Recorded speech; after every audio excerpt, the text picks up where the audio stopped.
میں پوری دنیا کے مسلمانوں سے کہہ رہی ہوں جنہوں نے پڑھا ہے لا الہ الا اللہ محمد رسول اللہ، میں ان سے مخاطب ہوں. میں ان کو بتانا چاہتی ہوں کہ تم یہ چیز جانو کہ کیسے پوری دنیا مل کے صرف تمہارے خلاف سازشیں کر رہی ہے. صرف تم نشانے پہ ہو، صرف ایک تمہاری قوم نشانے پہ ہے.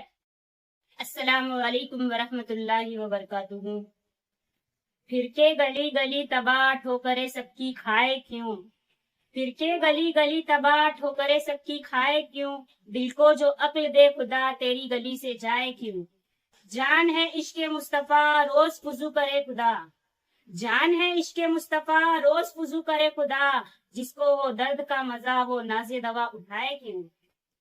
آج میں پوری دنیا کے مسلمانوں سے مخاطب ہوں اور میں پوری دنیا کے مسلمانوں کو یونائٹڈ نیشن یعنی اقوام متحدہ کے بارے میں بتانا چاہوں گی.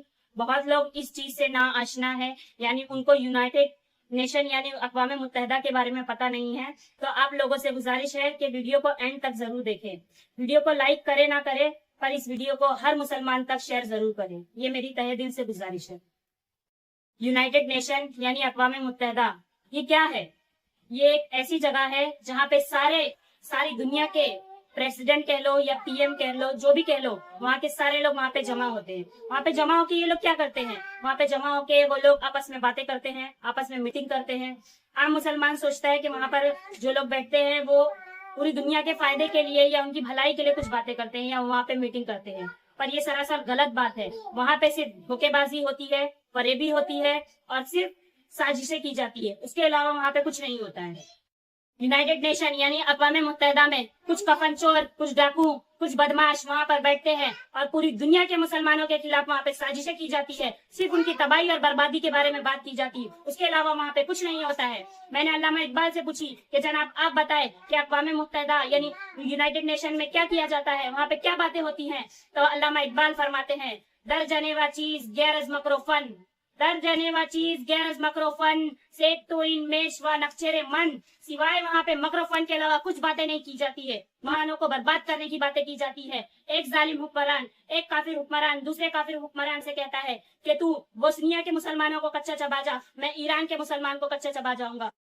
تو چچنیا کے مسلمانوں کو کھا جا، میں عراق کے مسلمانوں کو کھا جاتا ہوں. وہاں پہ صرف مسلمانوں کو کیسے جینوسائیڈ کیا جائے، کیسے ان کی نسل کشی کی جائے، کیسے مسلمانوں کو خاتمہ کیا جائے، اس کے علاوہ کوئی بات کی نہیں جاتی ہے. امریکہ کا فرعون جو بائیڈن وہ اسرائیل کے فرعون سے نتنیاہو سے کہتا ہے کہ تو فلسطین اور غزہ کے مسلمانوں کو کھا جا، تو انہیں بھیڑ بکریوں کی طرح چبا جا. آج دیکھو فلسطین میں کیسے مسلمانوں کو شہید کیا جا رہا ہے، کیسے وہاں پہ ان کی نسل کشی کی جا رہی ہے، کیسے انہیں جینوسائیڈ کیا جا رہا ہے، کیسے انہیں مارا جاتا ہے. میں پوری دنیا کے مسلمانوں سے کہہ رہی ہوں جنہوں نے پڑھا ہے لا الہ الا اللہ محمد رسول اللہ، میں ان سے مخاطب ہوں. میں ان کو بتانا چاہتی ہوں کہ تم یہ چیز جانو کہ کیسے پوری دنیا مل کے صرف تمہارے خلاف سازشیں کر رہی ہے. صرف تم نشانے پہ ہو، صرف ایک تمہاری قوم نشانے پہ ہے. تمہاری قوم نشانے پہ کیوں ہے یہ بھی بات سن لو.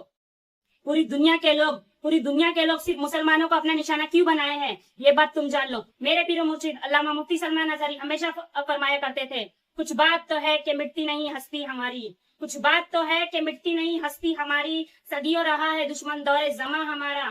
توحید کی امانت سینوں میں ہے ہمارے، توحید کی امانت سینوں میں ہے ہمارے، آسا نہیں مٹانا نام و نشاں ہمارا.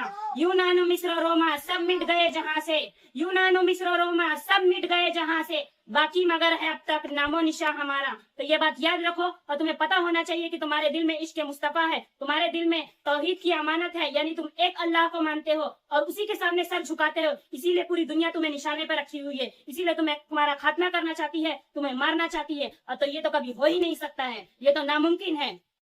پھر میں نے علامہ اقبال سے پوچھی کہ جناب اور کچھ بتائیں کہ یونائٹڈ نیشن یعنی اقوام متحدہ میں اور کیا ہوتا ہے. تو علامہ اقبال فرماتے ہیں فریاد از افرنگ و دل آویزی افرنگ، فریاد از شیرینی و پرویزی افرنگ، عالم ہما ویرانہ از چنگیزی افرنگ، معمار حرم باز با تعمیر جہاں خیز، از خواب گراں خواب گراں خواب گراں از خواب گراں خیز.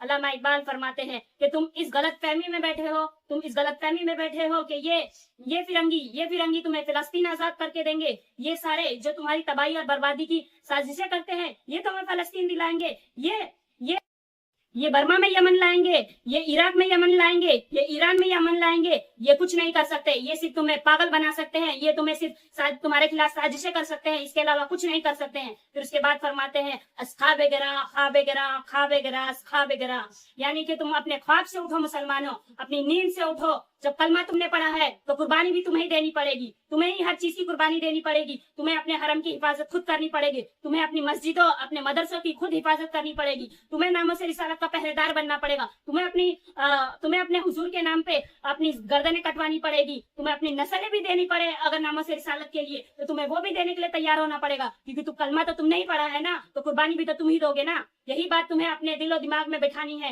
اور پوری دنیا کو بتانی ہے, اور اپنی ماں بہنوں اور اپنی جتنی بھی گھر کی عورتیں ہیں ان سب کا حجاب تمہیں بچانا ہے. اپنی جان اور اپنی مال سب چیزوں کی حفاظت تمہیں خود کرنی پڑے گی. تمہارے لیے کوئی آگے نہیں آنے والا, کوئی قائد تمہارے لیے آگے نہیں آنے والا. تم خود ایک متحد ہو کر ایک یونٹی بنا کر تمہیں آگے چلنا ہے, اور تمہیں بتانا ہے, ان باطل تاکیدوں کو بتانا ہے, ان سب کو بتانا ہے, انہیں منہ توڑ جواب دینا ہے, اور تمہیں باطل کی آنکھوں میں آنکھیں ڈال کے کہنا پڑے گا ستمگر ادھر آ ہنر آزمائے, ستمگر ادھر آ ہنر آزمائے, تو تیر آزما ہم جگر آزمائے. ان ساری باطل طاقتوں کو تمہیں بتانا پڑے گا, تمہیں اپنی تاریخ بتانی پڑے گی, تمہیں پھر سے وہ تاریخ دہرانی پڑے گی, اور تمہیں بتانا پڑے گا کہ ہماری تاریخ میں کیا ہے, ہمارے اسلاف کی تاریخ کیا ہے. ہمارے اسلاف کی تاریخ تو یہ ہے, ٹل نہ سکتے تھے جنگ میں اگر اڑ جاتے تھے, ٹل نہ سکتے تھے جنگ میں اگر اڑ جاتے تھے, پاؤں شیروں کے بھی میدان سے اکھڑ جاتے تھے, حد سے سرکش ہوا جو بگڑ جاتے تھے, حد سے سرکش ہوا جو بگڑ جاتے تھے, ارے تیگ کیا چیز ہے ہم توپ سے بھی لڑ جاتے تھے.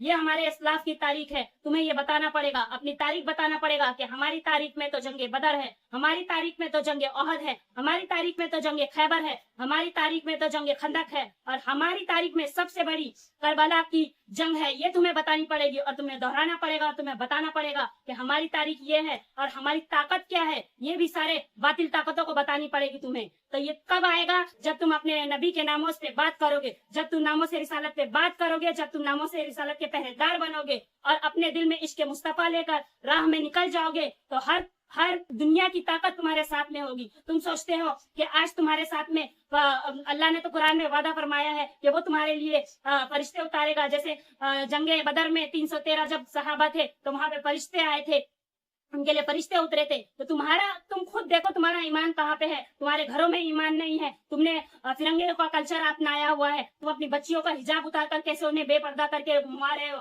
تو یہ سب ساری چیزیں تمہیں خود بدلنی پڑے گی, تب تمہارے لیے اللہ کی مدد آئے گی. تب دیکھو تمہارے لیے اللہ کی مدد کیسے آتی ہے. فضائے بدر پیدا کر تیری نصرت کو, فضائے بدر پیدا کر تیری نصرت کو, فرشتے آج بھی اتر سکتے ہیں قطار در قطار. تو جو تم سوچتے ہو کہ ہمارے لیے فرشتے نہیں اتر رہے, تمہارے اندر وہ چیز پیدا کرو, تمہارے اندر عشق مصطفیٰ پیدا کرو, پھر اللہ کیسے تمہاری مدد نہیں کرے گا یہ تم دیکھو. اللہ کا تو وعدہ ہے کہ ہمارے لیے مدد آئے گی. تو جب ہمارا ایمان مضبوط ہوگا, اور ہمارے دل میں ہمارے حضور کے لیے محبت ہوگی, اور جو کوئی گستاخ رسول میرے نبی کی شان میں بکواس کرے اسے منہ توڑ جواب دیں گے ہم, اور ہم دکھائیں گے کہ ہم سچے امتی ہیں, ہم ایک عاشق رسول ہیں, تب اللہ تعالیٰ تمہارے لیے فرشتے بھی اتارے گا. یہ بات یاد رکھو تم. آخر میں بس اتنا ہی کہوں گی, آج وقت ہے متحد ہونے کا, آج وقت ہے ایک ہونے کا, آج فرقوں میں بٹنے کا وقت نہیں ہے. آج تمہیں کافروں اور کفار و مشرکین کو اور پوری باطل طاقتوں کو تمہیں بتانا ہے کہ ہمارے اندر کون سی طاقت ہے. ہمارے اندر اسلام کی طاقت ہے, ہمارے اندر مسلمان کی طاقت ہے, ہمارے اندر امتی ہونے کی طاقت ہے. یہ ساری چیزیں تمہیں بتانی پڑے گی باطل طاقتوں کو. اور جب یہ سب کب ہوگا؟ جب تم ایک ناموں سے رسالت کے پہرے دار بنو گے, جیسے میرے اعلیٰ حضرت امام احمد رضا خاں بریلوی بنے, جیسے میرے بابا جان امیر المجاہدین بنے, جیسے میرے پیر و مرشد علامہ مفتی سلمان اظہری بنے. ان سب کو دیکھو, ان سب کے نقش قدم پہ چلو, ان کو سنو, ان کو دیکھو, اور ان کو دیکھ کے سب ساری چیزیں سیکھو. تب تمہیں سمجھ میں آئے گا کہ عاشق رسول کیسے بنا جاتا ہے, ناموں سے رسالت پہ پہرا کیسے دیا جاتا ہے. بس میری یہی گزارش ہے آپ لوگوں سے. لبیک لبیک لبیک یا رسول اللہ, تاجدار ختم نبوت زندہ باد زندہ باد, تاجدار ختم نبوت زندہ باد زندہ باد. من سب نبیا فاقتلہ, من سب نبیا فاقتلہ, صلی اللہ علیہ وسلم.